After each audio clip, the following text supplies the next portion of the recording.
جس نے ایک بار اپنے ہاتھوں سے بغیر کسی خنجر یا تلوار کے ایک خونخوار شیر کو بھی مار ڈالا تھا۔ چنانچہ بنی اسرائیل کے لوگوں نے یہ فیصلہ کیا کہ ہم سب اسی شخص کے پاس جا کر فوطہ کی شکایت کریں گے اور اس سے مدد کی گزارش کریں گے۔ دراصل یہ شخص اللہ کے پیغمبر حضرت شمعون علیہ السلام تھے۔ کچھ علماء کرام انہیں نیک ولی قرار دیتے ہیں، جبکہ توریت اور انجیل میں حضرت شمعون علیہ السلام کو نبی کہا گیا ہے۔ اللہ نے انہیں غیر معمولی طاقت سے نوازا تھا اور یہی بے مثال طاقت ان کا معجزہ تھی۔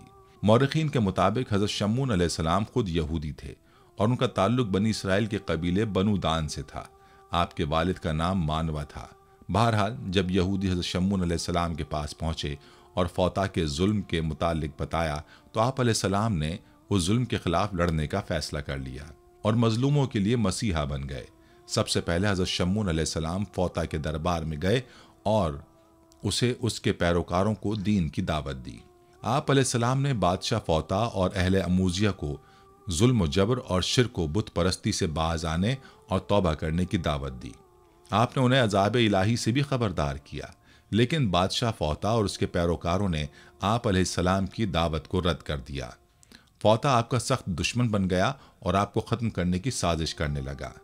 حضرت شمعون علیہ السلام نے ظلم کے خلاف کھڑے ہونے کا فیصلہ کیا اور تنہا بادشاہ فوطہ کی فوج کا مقابلہ کیا۔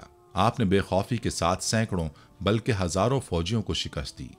جب بادشاہ فوطہ کو اس بات کی خبر ہوئی تو وہ حیرت اور خوف میں مبتلا ہو گیا کہ کوئی انسان اتنا طاقتور کیسے ہو سکتا ہے جو ایک مضبوط فوج کو اکیلا شکست دے دے۔ فوطہ نے اپنی فوج کو حکم دیا کہ حضرت شمعون کو لوہے کے جال میں پھانس لیں۔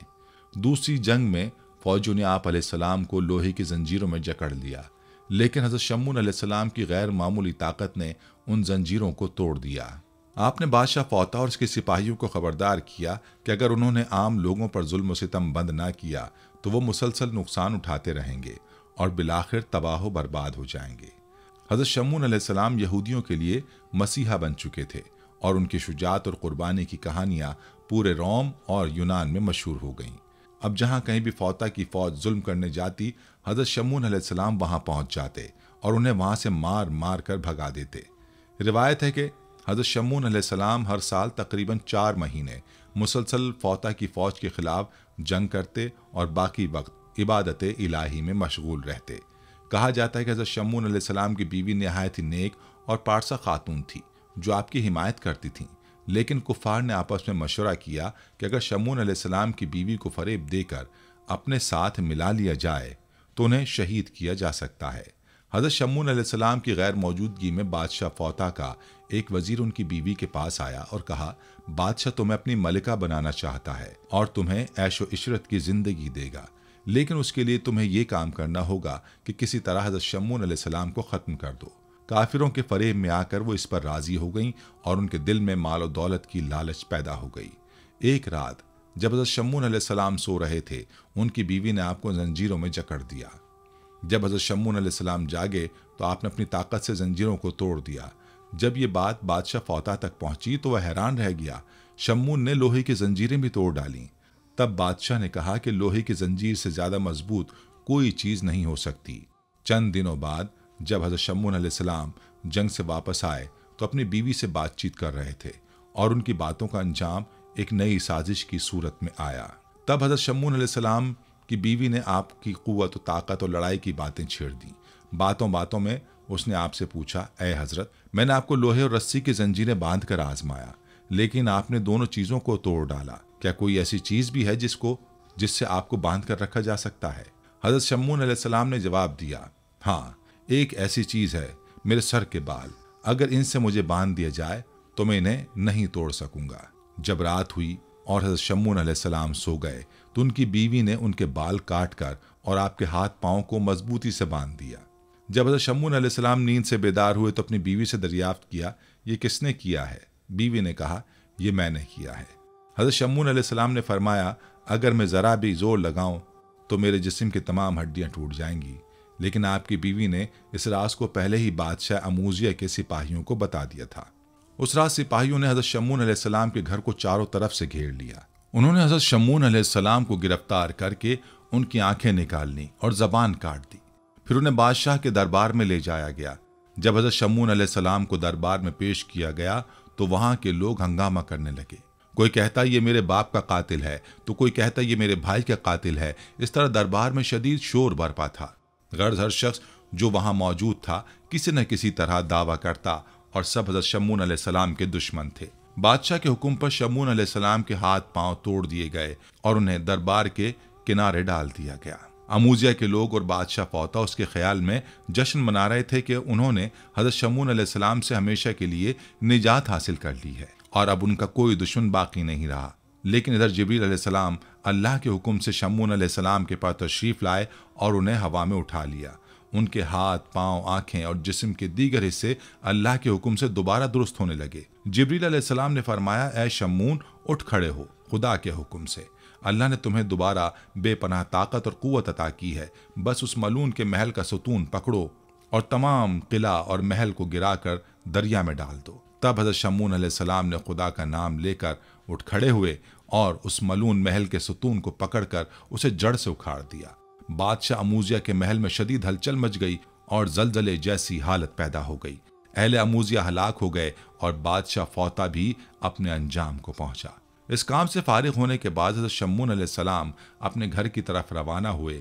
وہاں انہوں نے اپنی بیوی کو پایا اور ابتدا میں یہ ارادہ کیا کہ اسے قتل کر دیں، لیکن حضرت جبریل علیہ السلام اللہ کے حکم سے حاضر ہوئے اور فرمایا، اے شمعون، اللہ فرماتا ہے کہ اپنی بیوی کو قتل نہ کرو اور نہ ہی اسے کسی طرح کی اذیت یا سزا دو، کیونکہ اس نے نادانی میں یہ سب کچھ کیا ہے۔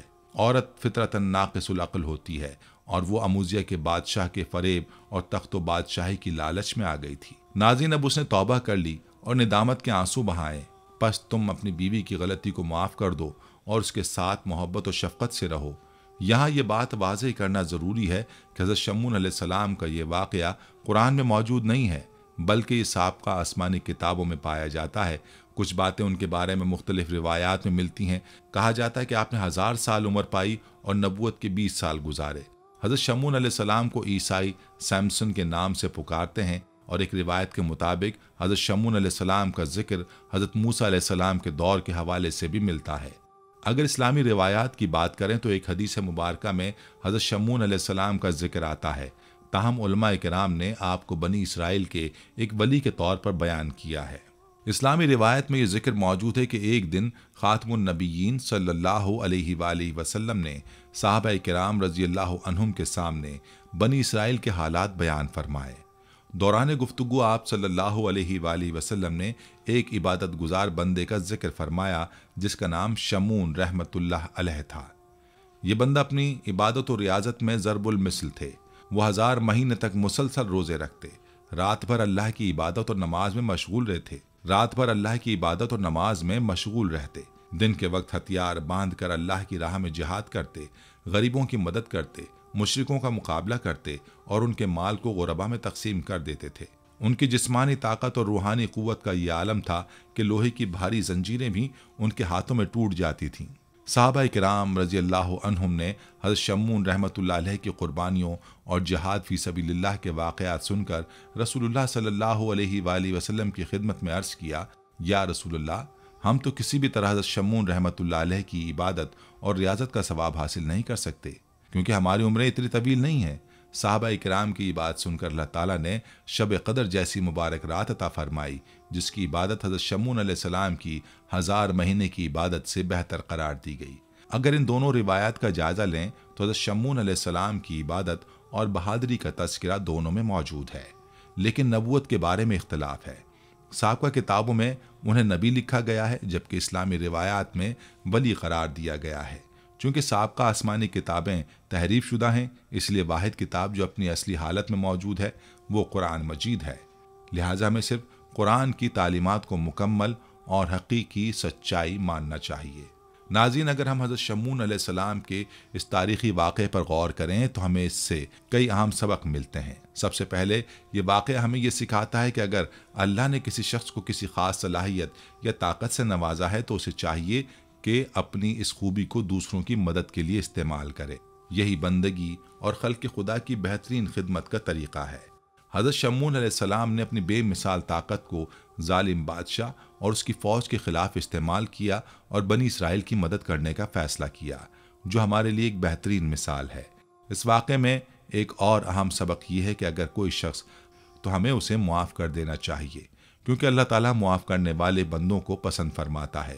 اگر ہم اس واقعے کے تناظر میں خود پر غور کریں تو ہمیں اپنا محاسبہ کرنے کی ضرورت ہے کہ کیا ہم بھی اپنی صلاحیتوں اور استطاعت کے مطابق دوسروں کے کام آتے ہیں۔ آج کے دور میں جب ہر طرف غربت اور افلاس کا دور دورہ ہے، ہمارا کردار کیا ہے؟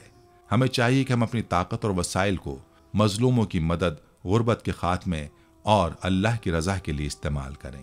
ناظرین کرام، محتاجوں اور غریبوں، یتیموں اور ضرورت مندوں کی مدد، معاونت، حاجت روائی اور دلجوئی کرنا دین اسلام کا بنیادی درس ہے۔ دوسروں کی مدد کرنا، ان کے ساتھ تعاون کرنا اور ان کے لیے روزمرہ کی ضروریات فراہم کرنا اسلام میں نہایت پسندیدہ عمل قرار دیا گیا ہے۔ خالق کائنات اللہ رب العزت نے صاحب استطاعت افراد کو حکم دیا کہ وہ اپنے مال میں سے غریبوں کا حصہ نکالیں۔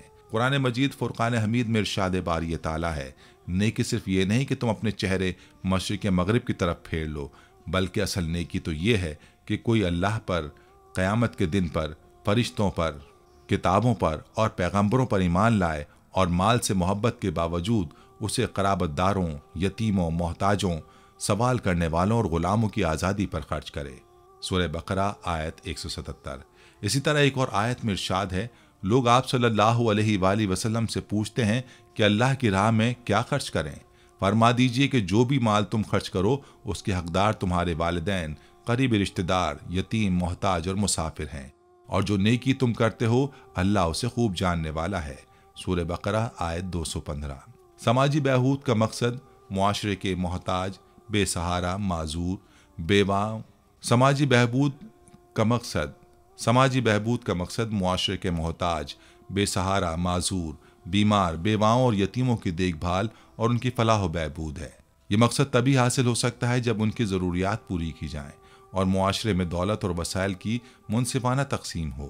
جو لوگ اپنی دولت غربت اور افلاس ختم کرنے کے لیے خرچ کرتے ہیں، اللہ تعالیٰ ان کے مال کو قرض حسنہ قرار دیتے ہیں اور کئی گنا بڑھا کر لوٹانے کی ضمانت دیتے ہیں۔ نبی کریم صلی اللہ علیہ وآلہ وسلم نے نہ صرف حاجت مندوں کی مدد کا حکم دیا بلکہ عملی طور پر خود بھی غریبوں، یتیموں اور محتاجوں کی مدد کرتے رہے۔ ایک مرتبہ ایک عورت اپنی ضرورت لے کر مسجد نبوی میں آپ صلی اللہ علیہ وآلہ وسلم کے پاس آئی تو آپ صلی اللہ علیہ وآلہ وسلم دیر تک اس کی بات سنتے رہے اور اس کی مدد کا یقین دلا کر اسے رخصت کیا۔ نبی صلی اللہ علیہ وآلہ وسلم نے فرمایا، ایک مسلمان دوسرے مسلمان کا بھائی ہے، نہ اس پر ظلم کرتا ہے، نہ اسے بے یار و مددگار چھوڑتا ہے۔ جو شخص کسی مسلمان بھائی کی حاجت روائی کرتا ہے، اللہ اس کی حاجت روائی فرماتا ہے۔ آج کے دور میں ہمیں اسلامی تعلیمات پر عمل کرتے ہوئے اپنے محتاج رشتہ داروں، ہمسایوں اور ضرورت مندوں کے دکھ درد کا احساس کرنا چاہیے۔ بے حسی کو ترک کر کے ہمیں ان لوگوں کی مدد کرنی چاہیے جو اپنی بنیادی ضروریات سے محروم ہیں۔ ہمیں اپنا طرز زندگی تبدیل کرنا ہوگا، صحابہ کرام رضوان اللہ علیہم اجمعین کے نقش قدم پر چلنا ہوگا، جنہوں نے اپنی جان و مال اللہ کے راہ میں قربان کرنے سے کبھی دریغ نہیں کیا۔ یہ سبق ہمیں یہ بھی سکھاتا ہے کہ دوسروں کو معاف کرنا اللہ کو نہایت پسند ہے۔ قرآن مجید میں اللہ تعالیٰ فرماتا ہے، معاف کر دو اور درگزر کرو۔ کیا تم یہ پسند نہیں کرتے کہ اللہ تمہیں معاف کر دے؟ اور اللہ بہت بخشنے والا اور رحم کرنے والا ہے۔ سورہ نور آیت 22۔ نبی کریم صلی اللہ علیہ وآلہ وسلم نے اپنی ذات کے لیے کبھی انتقام نہیں لیا، بلکہ ہمیشہ عفو و درگزر کا مظاہرہ کیا۔ آپ صلی اللہ علیہ وآلہ وسلم نے مکہ والوں کو معاف کیا، طائف والوں کو معاف کیا اور دیگر دشمنوں کو بھی معاف کر کے اعلیٰ اخلاق کی مثال قائم کی۔ اللہ تعالی ہمیں اپنے معاشرتی فرائض کو سمجھنے، دوسروں کی مدد کرنے اور معاف کرنے کے صفت اپنانے کی توفیق عطا فرمائے، آمین۔ ناظرین کرام، دوسروں کے قصور اور ان کی غلطیاں معاف کر دینا اللہ تعالیٰ کی عظیم صفت ہے اور وہ یہ صفت اپنے بندوں میں بھی دیکھنا چاہتا ہے۔ قرآن مجید میں اللہ تعالیٰ اہل ایمان کو مخاطب کرتے ہوئے فرماتے ہیں، پس معاف کر دو اور درگزر کرو۔ کیا تمہیں یہ پسند نہیں کہ اللہ تمہیں معاف کر دے؟ اور اللہ تو بخشنے والا اور رحم کرنے والا ہے۔ سورہ نور آیت 22۔ ام المومنین حضرت عائشہ صدیقہ رضی اللہ عنہا فرماتی ہیں کہ رسول اللہ صلی اللہ علیہ وآلہ وسلم نے کبھی کسی غلام، لونڈی، بچے یا خادم کو نہیں مارا سوائے جہاد فی سبیل اللہ کے۔ آپ صلی اللہ علیہ وآلہ وسلم نے اپنی ذات کے لیے کبھی کسی سے انتقام نہیں لیا،